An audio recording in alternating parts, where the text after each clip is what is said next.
warahmatullahi wabarakatuh. Hamdan wa syukran lillah, asyhadu an la ilaha illallah wahdahu la syarikalah, asyhadu anna Muhammadan abduhu wa rasuluh. Allahumma sholli ala Muhammad wa ala alihi wa sahbihi ajmain. Amma ba'du. Hadirin, tadi sore saya dari Garut Selatan, terus ke sini sholat maghrib isya di Nagreg.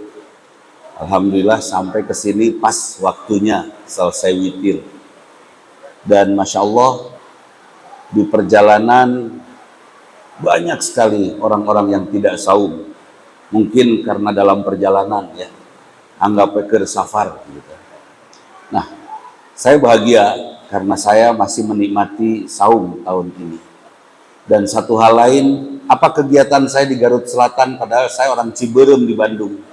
Kegiatan kami ini sudah yang ke-13, berbagi bersama warga desa yang tidak kami kenal. Gitu. Jadi dari desa ke desa kita jalan. Kami nabung 10 orang, nabung dari Sya'ban, dari Syawal sampai Sya'ban. Setelah nabung, 10 orang ini mengumpulkan tabungannya, kemudian menyebarkannya di desa-desa. Luar biasa, Allah tidak memiskinkan kami. Berapa banyak tabungan kami sepanjang 1 tahun itu, kurang lebih 11 bulan dari Syawal sampai Sya'ban, kami nabung kurang lebih yang kemarin ini kurang lebih 1,8 miliar. Agengnya, sigano ageng udah dibagikan mah alit. Ya.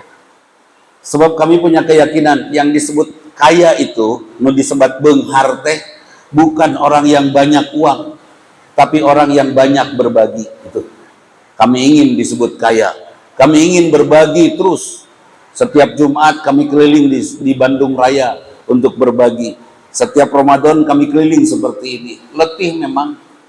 2 hari yang lalu, tengah malam kami pindah masjid. Dari masjid ke masjid kan. Dari desa ke desa. Pindah masjid, parkir. Tibra di mobil. Pas tibra nyenyak karena capek sekali. Pas sahur, bangun. Setelah beres sahur, ngareret ternyata jalan tempat kami parkir berada di antara makam. Halah, tidur di makam itu. Untung taya jurig. Aya eta ge hiji, ari jurig kemarana keur di alun-alun. Nah gitu. Tadi di makam itu. Jurig di mana? Aya di masjid. Alhamdulillah masjid ini belum selesai dan tidak ada tempat nyender, jadi nggak ada nu nyarande. Mun aya nu nyarande berarti pahalana dibagi 2 tajeng tembok.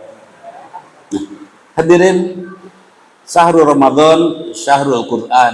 Bulan Ramadan, bulan Quran. Kapan diturunkannya Al-Quran? Pada saat ada 2 peperangan saat ini. Pada saat Perang Badar. Masya Allah. Jadi turunnya Al-Quran kurang lebih tanggal 17 Ramadan. Ya. Kurang lebih tanggal 17 Ramadan. Kemudian ada kalimat, Inna anzalnahu. Sungguh telah kami turunkan. Apa yang diturunkan? Al-Quran. Inna anzalnahu fi lailatul qadr. Kapan diturunkannya? Malam Lailatul Qadr. Jadi malam Lailatul Qadr tanggal berapa? Halo? Turunnya Al-Quran tanggal berapa? 17. Diturunkannya Al-Quran pada malam Lailatul Qadr. Jadi Lailatul Qadr tanggal berapa? Ini Lailatul Qadr. Bukan saat kita i'tikaf. Karena i'tikaf adalah saat kita meminta ampunan sepenuhnya kepada Allah. Sekarang malam yang penuh takdir. Sudah dapat Lailatul Qadar? Halo? Tuwaranian ngomong, sudah. Kapan? Saat kita mengamalkan Al-Quran. Kapan kita mengamalkan Al-Quran? Paling tidak 1 ayat ini. Walam yakullahu kufuwan ahad. Kayaknya abdi jalan-jalan. Sob kamerana kayak gituan. Saya begini nggak kelihatan yang belakang. Nah, khairum min alfi syahr, lebih baik dari 1000 bulan. Seorang yang mengamalkan Al-Quran, walam yakul lahu kufuwan ahad, perbuatannya lebih baik dari orang kafir berbuat baik. Ada orang kafir baik? Banyak. Bunda Teresia dari sejak remaja sampai akhir hayatnya usia 88 tahun berbagi terus berbagi. Itu nanti katanya jadi salah. Itu bukan salah bunda mengandung. Itu. Jadi Bunda Teresia itu berbagi dari sejak remaja sampai akhir hayat. Bager tuh, bager tidak, bager. Tapi diterima tidak oleh Allah. Tidak. Kenapa? Karena tidak menggunakan Al-Quran.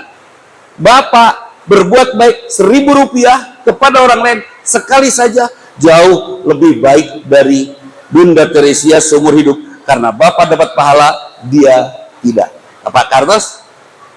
Hei, ini pemahaman akidah ini. Jadi Lailatul Qadar kapan? Ini. Nah, cuna si Ustaz ngaco. Wallahu alam sahanu ngaco. Tapi yang jelas, nuzulul Quran kapan? Sekarang. Turunnya Quran kapan? Sekarang. Lailatul.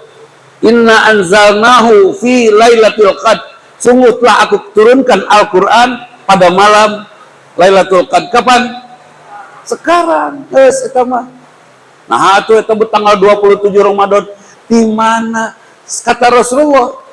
Rasulullah di Mekah berkata ketika ditanya, "Ya Rasulullah, kapan turunnya Al-Quran?" Tanggal-tanggal ganjil. Dan Rasulullah itu apalin tanggal kan, buta huruf kan? Tanggal-tanggal ganjil kira-kira. Kira-kira kapan itu tanggal-tanggal ganjil? Rasulullah belum hafal Quran kan? Dan Ramadan buat Rasulullah terasa cepat. Terasa cepat besono wae kena Ramadan kan gitu. Ya kurang lebih 10 hari terakhir lah. Cek Rasul. Itu di Mekah. Setelah sampai di Madinah ada yang nanya lagi. Itu belum turun surat tentang turunnya Quran. Ada yang nanya lagi, Rasulullah ingin pasti. Bertanya kepada Jibril. Akhirnya Jibril menjelaskan, wahyu Allah, bahwa turunnya Al-Quran pada saat bertepatan dengan tanggalnya peperangan Badar 17 Ramadan. Itu. Jadi yang benar yang di Mekah, yang di Madinah. Halo? Yang di Mekah, yang di Madinah. Nggak tahu cina. Yang benar, yang terakhir. Kalau ada dua pernyataan yang berbeda untuk urusan yang sama, yang terakhir yang akan disebut benar. Yang depan, yang pertama mansuh, terhapus. Jadi Bapak Ibu hadirin sudah mendapatkan Lailatul Qadar. Bareng atau sudah belum? Eta. Kalau Bapak sudah dapat ampun, sedikit Bapak berbuat baik kepada istri, Pak, senyum karena Allah. Bapak kunaon senyum karena Allah, dihapus dosa, Pak. Makanya kan senyum ke istri teh hese. Hese, senyum kepada jaksa penuntut umum. Kenapa saya sebut wanita itu penuntut, jaksa penuntut, tukang tatanya. Di mana? Di kantor. Nah, telat, macet di mana? Bundaran mana? Capek itu istri yang super cerewet. Padahal menurut kaidah wanita tidak berhak untuk bertanya suami dari mana. Kartos Bu, boleh nggak ibu nanya dengan perasaan? Kalau bertanyanya dengan pertanyaan biasa nggak ada masalah. Tapi dengan perasaan di mana? Boleh tidak? Halo, ibu-ibu, Bu, tenang. Ibu-ibu jawab, boleh tidak? Haram. Kira sebetulnya yang memimpin rumah tangga itu ibu bapak. Bapak. Hari yang menikah ibu bapak. Data apa hal? Ya Allah, ya urusan dasar. Dulu yang menikah ibu bapak. Dua nana atau ibu bapak? Dulu yang menikahkan orang tua laki-laki, orang tua perempuan. Orang tua dari pihak perempuan, ya kan? Menikahkan anaknya kan? Cep Dudi ku bapak dikawinkan anak bapak Siti kahidep kalayan mahar seperangkat alat sholat berikut sertifikat wakafna dibayar kontan. Jadi siapa yang diserahkan? Perempuan laki-laki? Perempuan kepada laki-laki. Laki-laki menikah atau menerima nikah? Menerima nikah. Yang menikah perempuan laki-laki? Perempuan. Bapak sudah nikah belum? Belum. Saya sudah 39 tahun besok tah. April tanggal 21 usia pernikahan saya 39 tahun. Tapi saya belum menikah. Istri saya yang dinikahkan kepada saya menerima nikahnya istri saya. Carlos, saya menerima nikahnya istri saya. Sudah nikah belum? Belum. Boleh menerima lagi di jalan? Boleh. Eta. Enggak, eta mah enggak. Cek Allah. Kalau protes jangan ke Ustadz, kata Allah, ya kan? Setuju, Pak? Nah, sok saralah we. Da, Bapak punten Yosua saberapa tahun? Usia 60, 62, beda sedikit sama saya.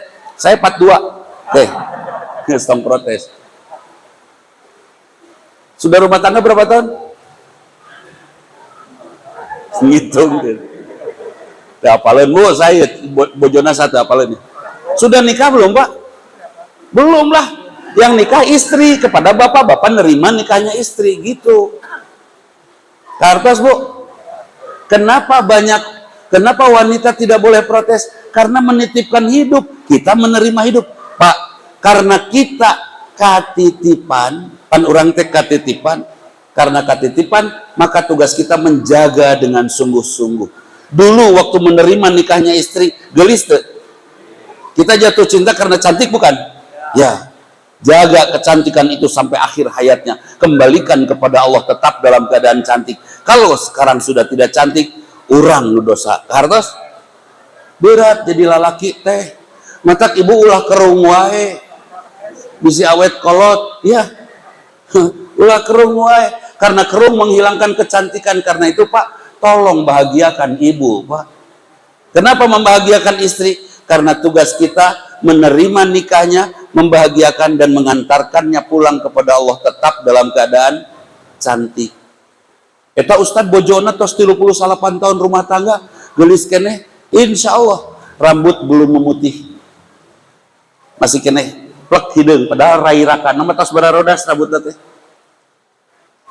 Kondisi masih cantik, jalan masih model seperti model jalan lucu. Beda. Itu namanya laki-laki. Kan nih pemuda, mana pemuda? Enggak ada pemuda ya. Pemuda ini, pemuda.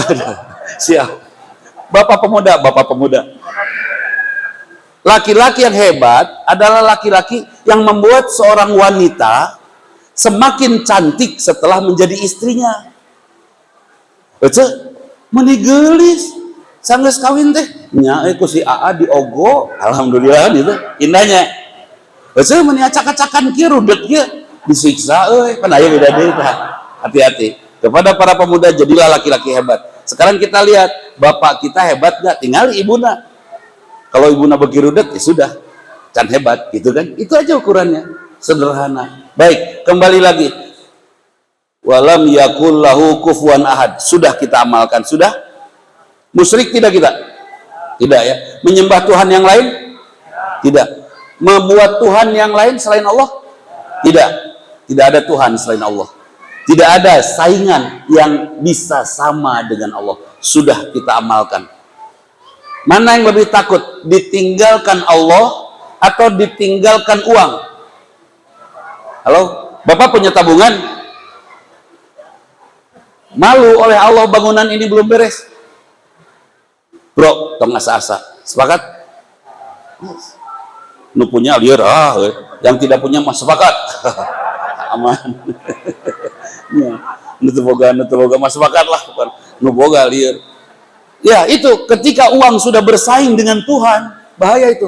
Ibu-ibu, punten Bu, mohon jawab Bu, kerjasamanya. Ibu mohon kerjasamanya. Ari ibu-ibu musyrik tidak? Beriman tidak? Bu bersuara Bu, nggak apa-apa kok. Beriman tidak? Alhamdulillah. Hari di bumi ngagorowok, hari di hese. Beriman. Nah, ibu yakin apa yang disampaikan oleh Allah benar? Yakin, oke. Ibu yakin ya kalau Al-Quran diamalkan itu hebat? Hebat? Sekali lagi hebat? Alhamdulillah. Termasuk surat An-Nisa ayat 3 kalau diamalkan hebat? Nikahilah olehmu wanita-wanita yang cocok denganmu 2, 3 atau 4. Yang tidak cocok jangan diamalkan hebat.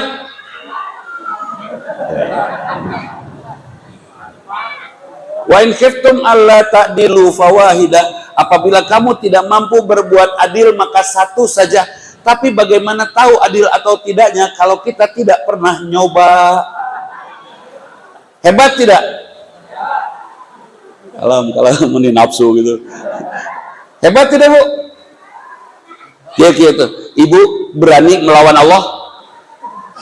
Halo. Berani melawan Allah? Tidak. Cek Allah ke bapak-bapak. Bapak kawin. Bapak siun kan ku Allah. Siap. Tuh, siun ku Allah. Sekali deh. Bapak kawin, cek bapak? Siap. Kata ibu? Bersuara ame jelas. Bapak kawin, cek bapak? Siap. Kata ibu? Cek Allah ya mah. Bapak kawin? Siap. Kata ibu? Kawin. Itu anu sok Sugano jang urang. Kawin.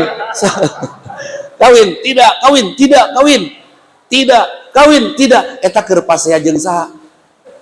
Halo. Dengan Allah. Artinya ka surga moal. Wanian ngalawan ka Allah. Hidup mah ngan saukur sakedet. Sebentar hidup kita teh. Tidak lama. Buat apa kita ngagugulung yang sebentar meninggalkan sesuatu yang abadi akhirat, kan gitu. Hati-hati, Bu. Saya bukan nyuruh bapak nikah lagi, bukan. Saya hanya nyuruh ibu beriman saja. Karena pada saat Rasulullah Mi'raj sampai di Sidratil Muntaha, Rasulullah dikembalikan oleh Allah ke Mekah. Aris Sidratil Muntaha itu tempat yang nikmat tidak? Satu pintu lagi liqa rabbi, satu pintu lagi bertemu dengan Allah, luar biasa, nikmat sekali, tempat yang indah sekali, Sidratil Muntaha. Tapi Rasulullah ridho dikembalikan oleh Allah ke Mekah yang hanya batu dan tempat tandus saja. Rela Rasulullah kembali ke Mekah. Karena apa? Karena sebelumnya Rasulullah melihat di neraka banyak wanita. Berat kan? Wanita yang tidak mensyukuri pemberian suami dan wanita yang berani ngalawan ke Allah. Iya ngalawan ke Allah ya. Dan di surga banyak fakir miskin. Siapa fakir miskin? Kita, Pak. Fakir miskin bukan? Miskin kita. Saya cari uang pagi, siang, sore, malam dari tanggal 1 sampai 30. Sesudah saya dapat uangnya dikemanakan? Kaistrikan. Orang miskin deh itu. Jadi siapa penghuni surga? Anu mara riskin ya. Orang, Pak, kalem. Surga, Pak. Jadi nanti kalau punya uang kasihin semua ke istri, kuadinya lah. Hanya kepada istri mah tidak boleh bro-broan. Harus sis, ya. Ari bro mah kala laki. Sok salawai. Sini bro, sini sis. Itu. Jadi penghuni neraka mayoritas perempuan. Rasulullah khawatir penghuni surga mayoritas fakir miskin. Ini punya uang, udah kerja keras, kasihin ke istri. Nggak sih orang mau boga deui, rudet teu. Rek ngarokok hayang ngarokok ge kumpul di pos ronda sugan aya nu mawa. Kan gitu aja. Betul sekali itu ya. Betul itu. Hayang ngarokok ka pos ronda sugan we aya nu mawa naon bako. Oh, luar biasa. Rasulullah turun lagi demi siapa? Demi umatnya. Rasulullah sangat mencintai kita dan betapa bahagianya ketika surat ini turun. Inna anzalnahu al-qadar turun. Inna anzalnahu fi lailatul qadar. Sungguh telah aku turunkan Al-Qur'an. Setelah turun Al-Qur'an, kita beriman. Setelah beriman kepada Al-Quran, kita beramal, berbuat karena Al-Quran, karena Allah, dengan tuntunan Al-Quran. Perbuatannya khairum min alfi syahr, lebih baik dari 1000 bulan. Tah, eta luar biasa. Sekali lagi saya tanya, sudah dapat Lailatul Qadar? Sudah barusan sudah sholat isya, sholat taraweh, sudah diamalkan Al-Quran kan gitu. Aqimis sholat, kemudian waktu zakat, mengeluarkan zakat infak sodakohnya sudah, buktinya ini sudah sampai begini masjid. Dan kalau tidak mengeluarkan zakat infak sodakohnya mual ayah masjid dia teh, ya kan? Bahkan kekuatan ekonomi umat Islam luar biasa, Pak. Pak, bayangkan Pak, kalau warga di sini mengumpulkan uang wakaf, ulah di sinilah salanca manyar lahnya, mengumpulkan uang wakaf, kemudian membuat tol Jakarta Ciamis pakai uang wakaf, itu bayar tolnya kemana? Ke tempat wakaf kan itu. Kira-kira bisa untuk membangun umat tidak? Bisa. Kenapa wakaf tidak digunakan untuk membangun jalan tol? Karena kapitalis tidak akan pernah dapat uang kalau umat Islam menggunakan dana wakafnya. Bahaya cek kapitalis. Akhirnya diatur oleh aturan-aturan yang akhirnya wakaf tidak bisa membuat jalan tol. Ayatah jalan tol wakaf Jakarta Cikampek ya. Itu yang di atas itu wakaf itu. Satu-satunya jalan tol wakaf Jakarta Cikampek. Itu. Dananya masuk ke kas wakaf sebagian, kemudian untuk pengembangan umat, dan itu dicontohan oleh seorang Arab, dikasih contoh oleh mereka supaya umat Islam semua nyontohan. Bayangkan, di sini ada mall terbesar se-Asia, hasil dana wakaf. Hasilnya kemana? Untuk umat. Nggak akan ada umat nganggur, nggak akan ada umat putus sekolah, nggak akan ada umat kelaparan. Takut mereka kalau umat Islam membangun sesuatu dengan wakaf. Tartos, wakaf itu bukan hanya untuk masjid. Nah sekarang besarkan dulu, selesaikan masjid. Beres masjid ini, kita beli lahan di depan 3 hektar. Sugan Miko Mall tersaingi oleh kita. Itu. Beres. Nah, khairum min alfi syahr. Jadi perbuatan Bapak sekali saja, Bapak tadi ada kenceleng, tadi ada? Ada. Masukin ke kenceleng meskipun ngolotrak. Pahalanya 1000 bulan lebih baik daripada orang kafir yang nyumbang 10 miliar. Kenapa? Mereka tidak dapat pahala. Kita meskipun 500 rupiah dapat pahala. Catat itu. Ya kan? Ibu sudah banyak pahalanya? Banyak. Menyiapkan makan. Itu jangan salah, itu katanya tugas ibu-ibu, cenanya bukan. Tugas bapak memberi nafkah kepada istri, Pak. Ari nafkah itu apa? Papan, sandang, pangan. Papan, rumah yang sudah jadi atau bahan? Yang sudah jadi, yang sudah bersih atau bahan? Yang sudah bersih. Tugas sasapu ngepel bapak. Aslina. Tugas istri mah katitipan calik ke sing raos. Da titipan di Allah itu mah. Terus papan, sandang, pakaian. Itu pakaian yang bertugas menyiapkan pakaian ibu bapak. Bapak. Yang tugasnya nyetrika ibu bapak. Bapak. Saya itu melakukan itu di rumah karena saya nggak punya waktu, saya pakai aja asisten tiluan, beres. Dan saya yang bayar bukan istri, kan itu. Udah. Ini teleponnya laundry, itu tugas bapak nelpon lagi. Jadi mah ibu nggak usah nyetrika, balanja, masak nggak usah. Papan, sandang, pangan. Siapa yang menyiapkan makanan? Bapak. Ibu mah calik, nanti pagi ibu teh duduk aja, bapak udah nyiapkan jang sahur. Ngaleueut mah, tah, eta bener. Setuju Bu, Pak? Nah, setuju tak? Ibu setuju? Wes juara. Eta mah demonstrasi itu. Tugas ibu hanya 1, 2 saja. Jaga diri, jaga nama baik suami. Ada, tidak ada di hadapan Allah. Sepakat? Bisa? Bisa menjaga nama baik suami? Bisa. Menjaga diri bisa? Sudah. 1 dah. Nuka 2, taat. Udah. Ngepel, sasapu, balanja, nyetrika. Itu tugas suami. Mencek suami. Mama genteng bocor. Naik mah. Taat. Naik. Sepakat? Setuju? Kira. Ibu-ibu setuju? Berubah. Dasar. Itu tak ariman celamencle itu. Yang jelas, Masya Allah, Al-Quran memberikan petunjuk kepada kita. Ketika ibu masak, itu sodakoh. Dan pahala ibu mudah-mudahan menghancurkan dosa-dosa kita. Karena innal hasanata tudhibna syai'at. Sesungguhnya kebaikan beribadah, kebaikan seorang muslim akan menghapuskan dosa. Nah, sekarang saya tanya, Pak punten, sudah dihapus tidak dosa kita 100%? Kecuali musyrik ya. Kalau musyrik kan tidak dihapus. Sudah dihapus belum? Sudah. Sing yakin. Beres sholat dihapus tidak dosa? Dihapus. Beres puasa tadi buka puasa dihapus tuh? Dihapus. Ngan mun merot kedawang dosa deta rada dicuriga sama gitu.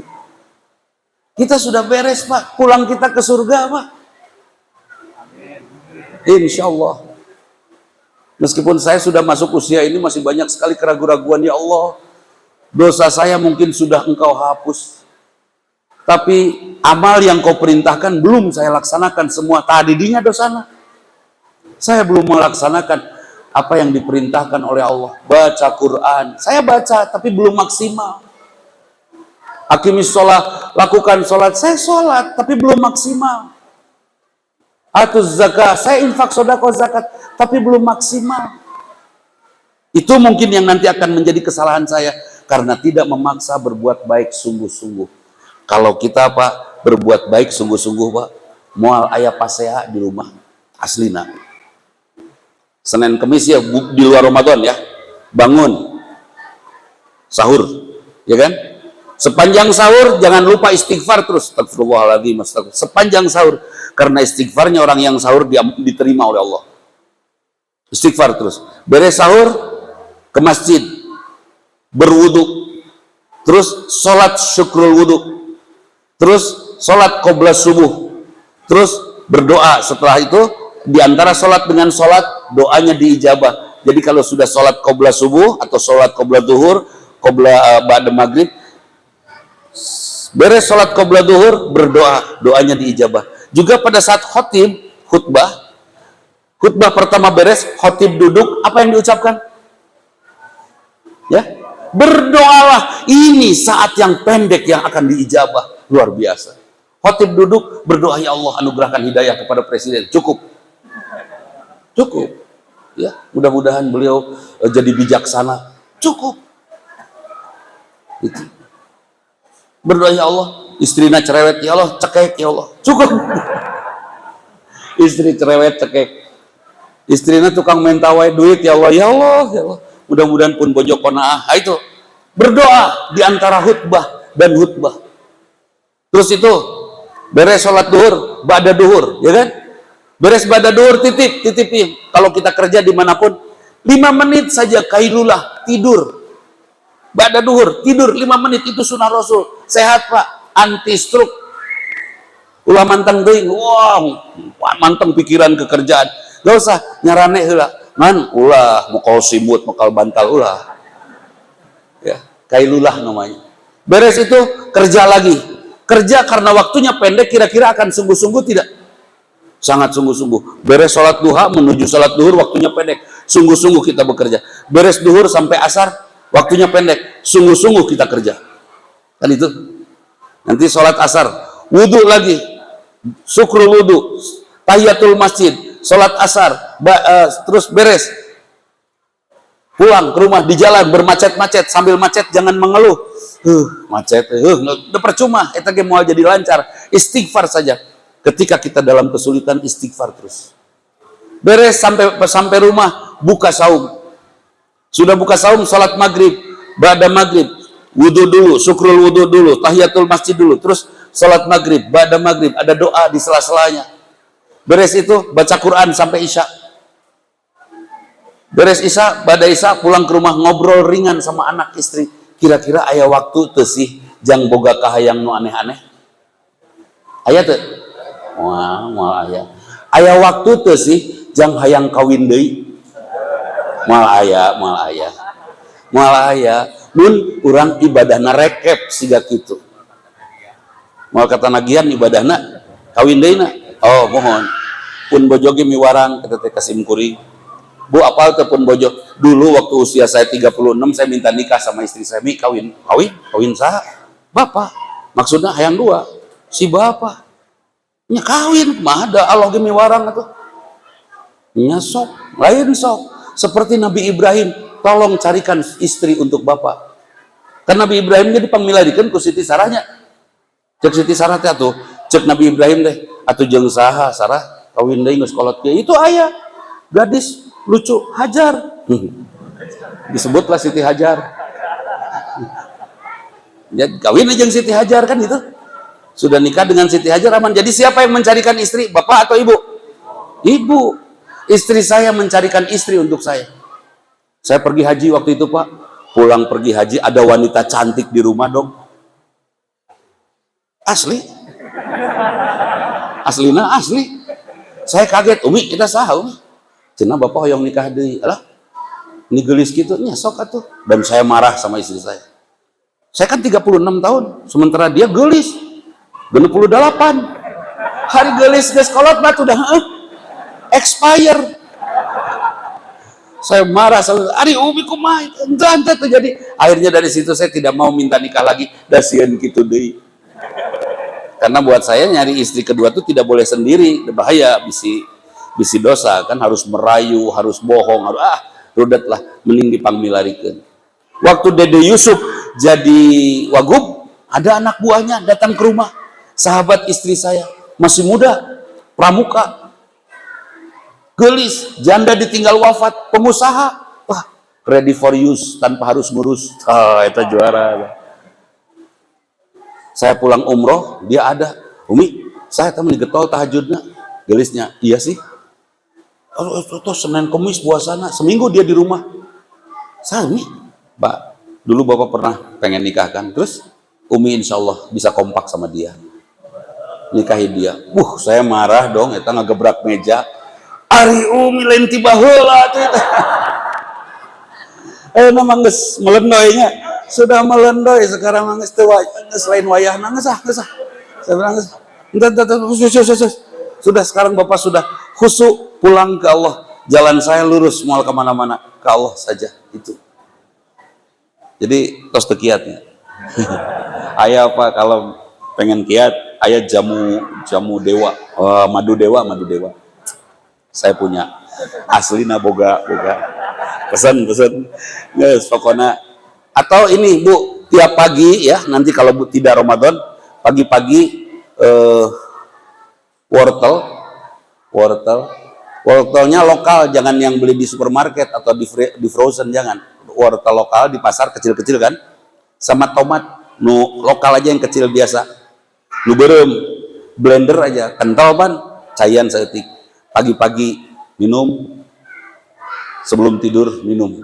Nah, 3 minggu saya yakin mau nyebut papa, mau nyebut sayang, mau alah si wortel.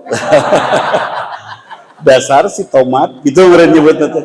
Betul aslina Bu, si bapak bakal jadi si wortel. Cobian. Itu sehat buat prostat, bagus sekali. Anti kanker prostat. Betul, bagus. Teruskan ke dokter, dan dokter mengiyahkan. Nah, hadirin, Quran turun. Untuk apa Quran turun? Menuntun kita. Saya protes ini terhadap pemahaman Islam yang dibelit-belit. Sudah Islam menasehat, ad-dinu an-nasihah.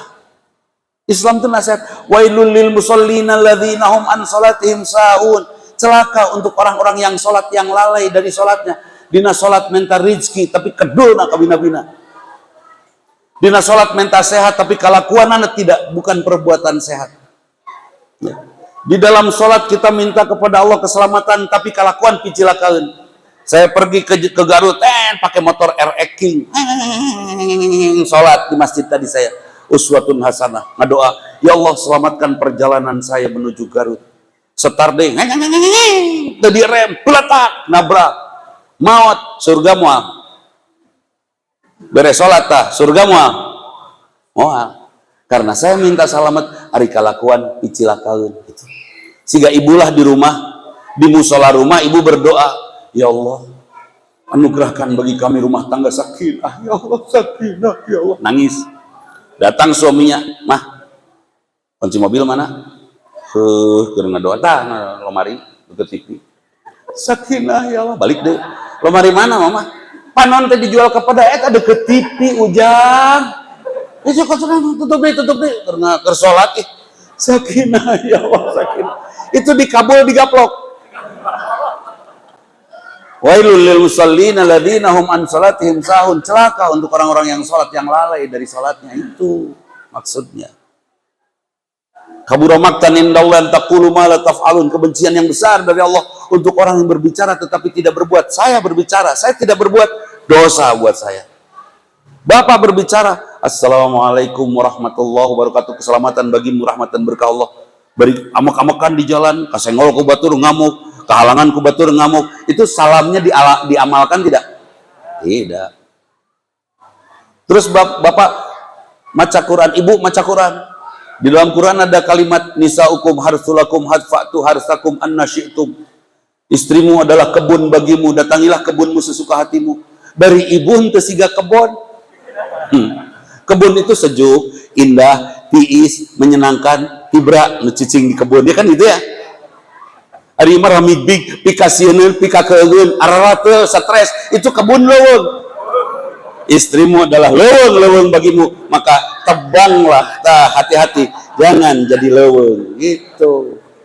Kartosnya itu agama itu nasihat supaya apa, Pak? Saya pernah kena ini nih, apa, kejepit ya kejepit apalah ya, pokoknya kita nyeri jalan teh sakit sampai pingsan, ke dokter mana-mana harus dibawa ke Jepang buat dibedah, dioperasi. Waduh, saya nggak mau dioperasi. Akhirnya saya datang ke guru saya, Ustaz, iya kunaon abdi Ustaz, kia kan dia ruku di cepretan kurang handap ieu kudu temenang bengkung kumamun bongkok beda temenang. Terus akhirnya ruku saya persis 90 derajat. Ketika ruku 90 derajat terus saya lakukan 2 bulan sembuh, Pak. Sembuh itu. Ternyata ad-dinu as-sihah, agama adalah kesehatan. Di samping agama juga adalah nasihat. Seorang teman dari Ambon, dia biasa belajar sholat melalui BlackBerry Messenger waktu itu, BBM. Anak saya sholat direkam, saya kirim. Anak saya sholat direkam, saya kirim. Dia belajar sholat. Bacaan Qurannya sudah bagus. Teman saya di Ambon itu, tapi di Ambon jauh. Suatu saat dia telepon saya dengan nada Ambon yang khas. Ustaz, saya mau mati. Si ganunya we apal. Ini Ustaz, saya serangan jantung. Belum tentu mati. Ini sudah keempat Ustaz. Capek saya. Terus kumaha tuh? Tolong bimbing saya Ustaz. Gimana bimbingnya? Anda di Ambon, saya di Badung. By phone Ustaz. Pakai telepon. Pakai telepon gimana? Kalau Anda meninggal, saya tahu Anda meninggal gimana?